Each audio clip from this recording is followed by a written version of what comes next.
Morjesta! Pitkästä aikaa. Long time no see, vai miten sitä sanotaan lontoon kielellä. Mutta joo, ei ole paljon miehestä kuulunut tai näkynyt. Eikä ole voimailuvideoita hirveästi tullut nyt viimeiseen puoleen vuoteen. Ja eikä nyt muutenkaan hirveästi tuolla sosiaalisessa mediassa jotain omia hapatuksia niin olen sinne laittanut, mutta nyt on tosiaan aika tullut aktivoitua ja alkaa taas reenailemaan.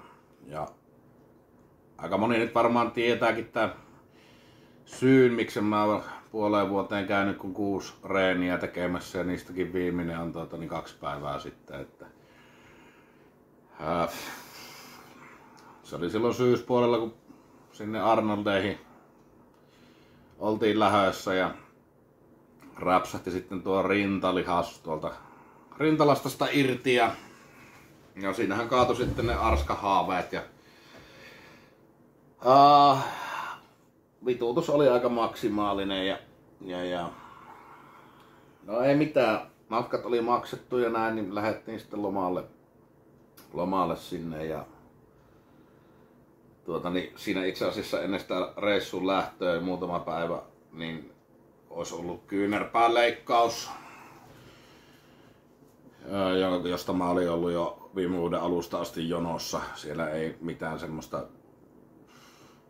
dramaattista ollut, vähän irtopaloja, että se jää lukkoon välillä tuo kyynärniveli ja se tenniskyynärpäätä hoidettiin siinä samalla ja hermopinteitä vapautettiin ja tämmöistä, mutta mä sitten sen tosiaan siirsin ja että sitten kun tullaan sieltä Espanjan reissulta, niin sitten oliko seuraavalla viikolla, viikko siitä kun on kotiuduttu, niin leikataan se ja mä kävin sitten sitä rinnasta siinä ennen sitä Espanjan lähtöä magneetissa ja no sieltä näkyy, että se on kaput ja pitkä tarina kerrottavaksi, mutta mä yritän pitää tämän lyhyenä nyt ja älkää sitten hermostuko, jos tää hyppii vähän tää mun puhetyyli, se on semmoista, kun en muista mistä puhuu ja mistä en. Mutta kuitenkin lähdettiin siis Espanjaan ja tietysti iski piru, että kyllähän mäkin saa, että se rinta on kerran rikki, niin se on rikki jo, ettei sillä enää voi vahinkoa käydä. Ja no, ehkä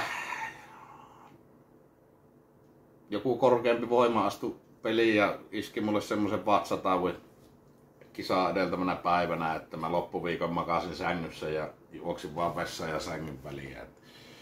Siinä oli mun ensimmäinen ja varmaan viimeinen reissu Espanjaan, että ei jäänyt hirveästi jälkipolville kerrottavaa. No joo, sieltä tultiin kotiin ja kyynärpää leikattiin. Leikkaus meni tosi hyvin.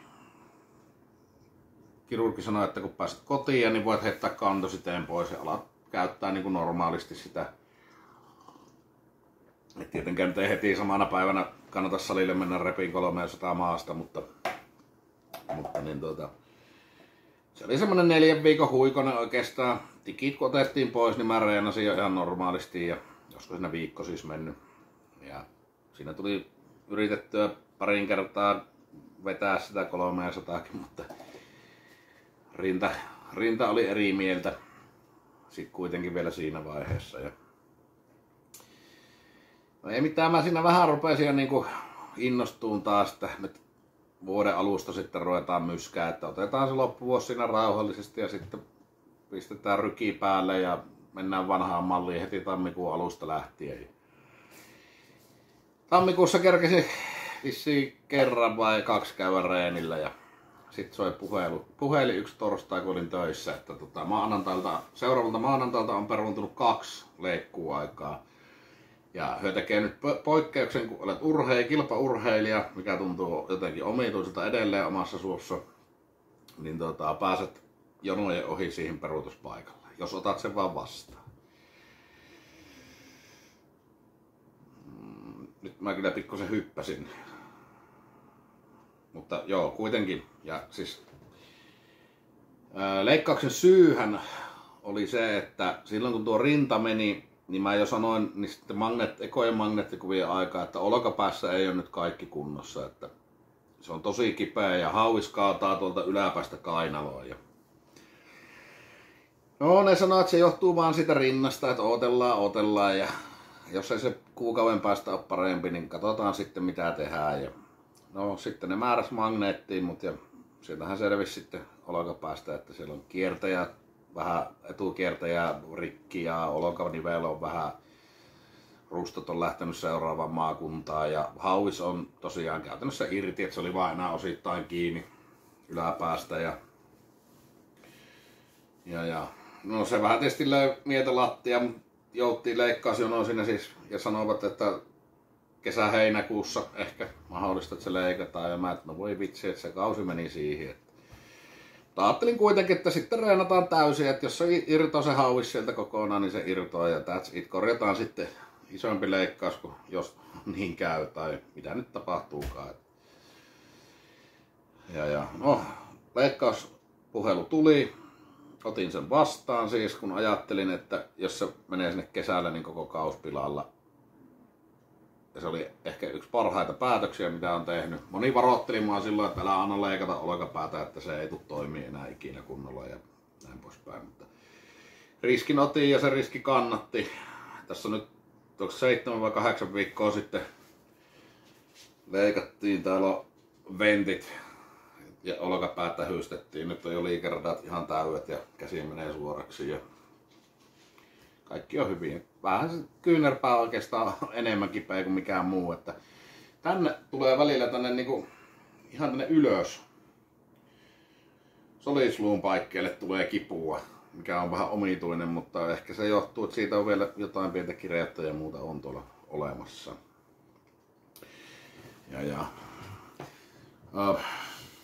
3 kuukautta aikaliki on silleen, että voi sanoa, että en ole reenannut niin mitä nyt 2 päivää sitten kävin, niin oikeastaan ollenkaan. Nyt on niin urani pisin tauko, että en ole salilla käynyt. Yleensä kun mulla on ollut loukkaantumisia, niin mä oon silti jalkoja reenannut ja toista puolta ja näin poispäin. Mutta nyt ajattelin sitten, että nyt annetaan niin oikeasti olla ja otetaan pikku happitauko koko hommasta ja funtsaillaan.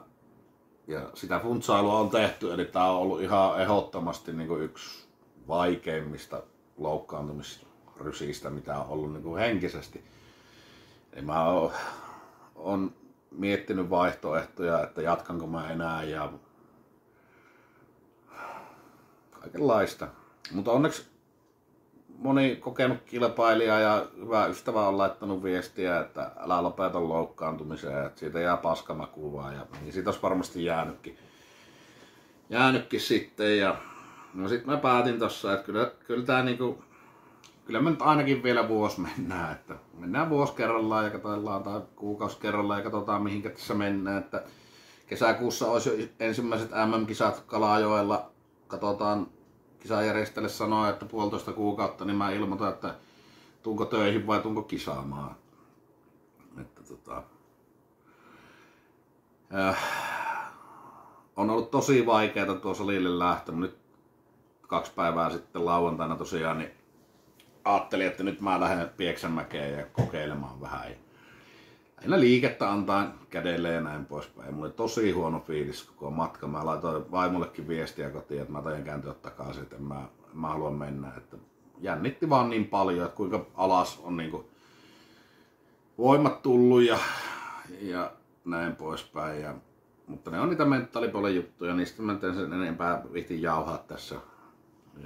No, onneksi menin, sanotaan näin, että mä pääsin perille, siinä oottelin poikia, niin tein vähän tyhjällä viikinkipunnerustelineellä varovaisia toistoja ja katsoin, että miltä se tuntuu ylöspäin punnertaa ja sattuuko. Ja ei oikeastaan semmonen pieni niinku nipistys tuntui siinä alkuun tuolla olkapäässä. Ja varmaan 10 sarjaa tein pitkään siinä lämmittelyksi. Ja sitten ajattelin, että no menen siihen kattoon, kun pojat vetää maasta ja muuta. Ja huomasin sitten siinä kävellessäni, että se tukki on siinä lattialla. Niin kysyin pojilta, että kuinka paljon se painaa ja sanoin, että 60 kiloa.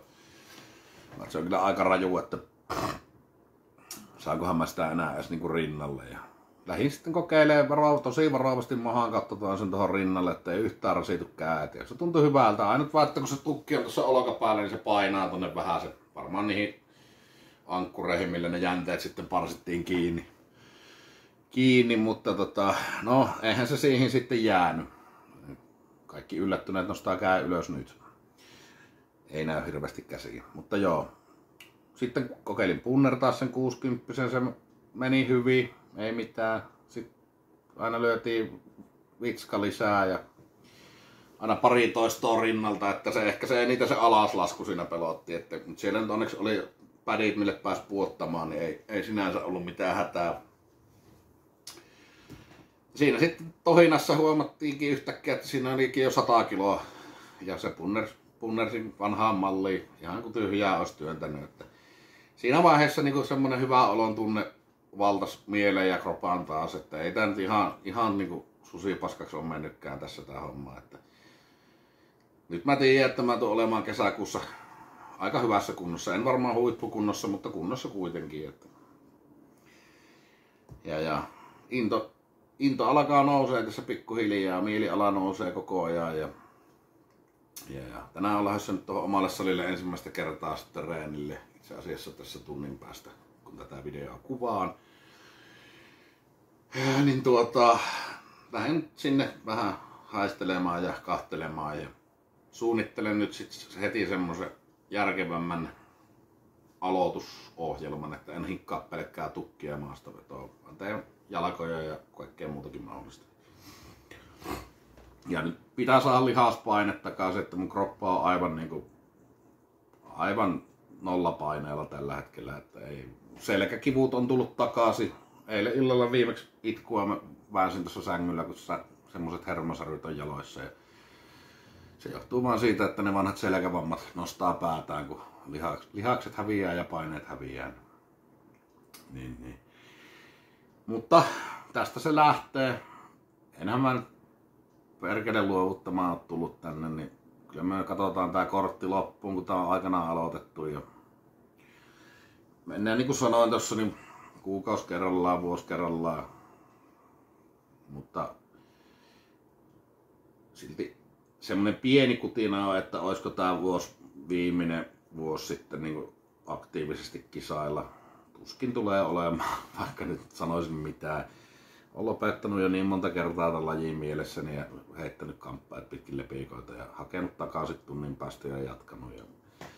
Eipä sitä osaa olla oikein ilmankaan tätä, että kyllä tää on niin lähellä sydäntä ja sit kun vielä saa käydä noissa kisoissa töissä, niin kuin nytkin oltiin Icemanissa ja muuta, niin kyllä se vaan se into sieltä aina herää kun katsoo, kun kisaajat menee sinne kisa-areenalle ja ihmiset taputtaa ja huutaa, niin kyllä sitä kaipaa vaan. Turha se on valehella, että ei sitä nauttisi.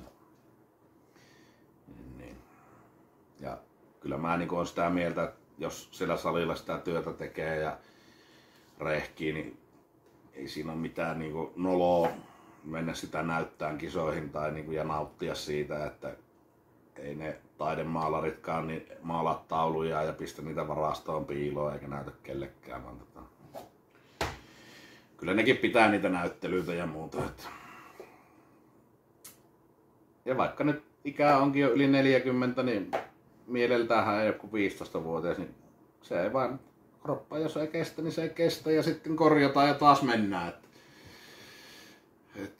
Älyttömän suuri kiitos työnantajalle siitä, että on katsellut mua tässä nyt nämä viimeiset pari vuotta, kun on aika paljon poissaoloja. Mutta kaikki aikanaan.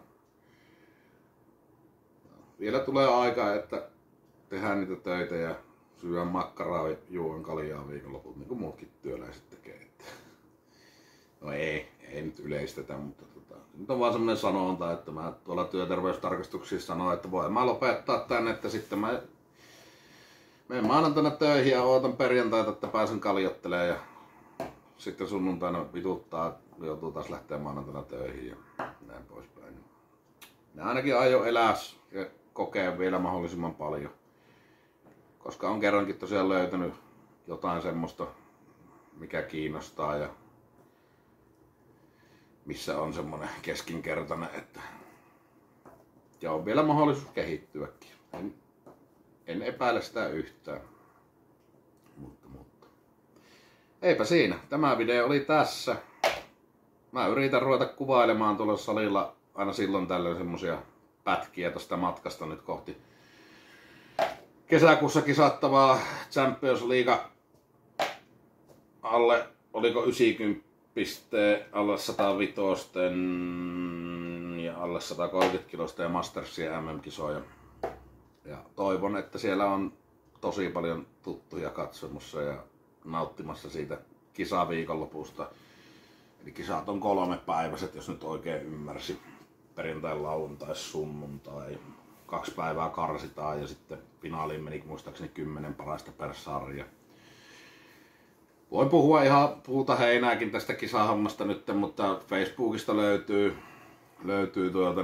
tieto kyllä kisasta ja näin poispäin. Että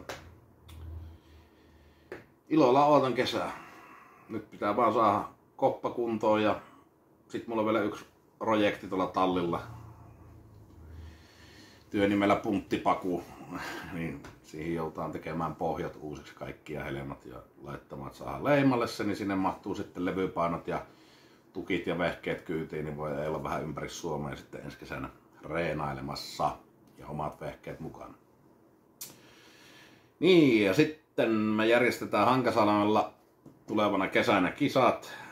En vielä siitä avaa sen enempää. Ollaan menossa tässä parin päivän päästä kunnan henkilöiden kanssa palaveriin tästä aiheesta ja sen jälkeen sitten tulee Facebookiin tapahtumasivua ja lajit mietin tässä nyt parin viikon aikaa loppuun. Mulla on semmonen runko jo tossa, mutta aion kysellä vähän kokeneemmilta kisajärjestäjiltä vinkkejä ja mielipiteitä, koska en ole ikinä itse yksin kautta vaimon kanssa kisaa järjestänyt, niin otan kaiken avun ja tietotaidon talteen kyllä, mitä on saatavilla. Et siinä mielessä on onnellisessa tilanteessa, että on niin paljon tuttuja ja henkilöitä, ketkä ammatikseen kisoja järjestää tässä ympärillä, niin varmasti mua auttavat sitten ajattelemaan, että tehdään semmoinen avoimen luokan kyläkisa nyt vaan tästä ensimmäinen kisa, niin ei lähdetä heti tavoittelemaan kuuta taivaalta ja toivottavasti kisaajatkin se ymmärtää, että nyt ollaan niin kuin ensimmäistä kertaa kelekan kyyvissä, tai itse ohjaimissa kyyvissähän mä nyt on ollut aika monet kerrat, en edes muista kuinka monissa kisoissa on ollut avustamassa tai muuta. Näin poispäin. Mutta nyt vaan odotellaan, että lumet sulaa ja asfaltit paljastuu tuolta jääpatjan alta, niin pääsee omilla vehkeillä reenaamaan ympäri vuorokauden niin sanotusti, että silloin kun siltä tuntuu ja näin poispäin. Hyvä. Kiitoksia, jos jaksoit katsoa videon tänne asti. Mä yritän aktivoitua tällä kanavalla oikein kunnolla. Se on moro.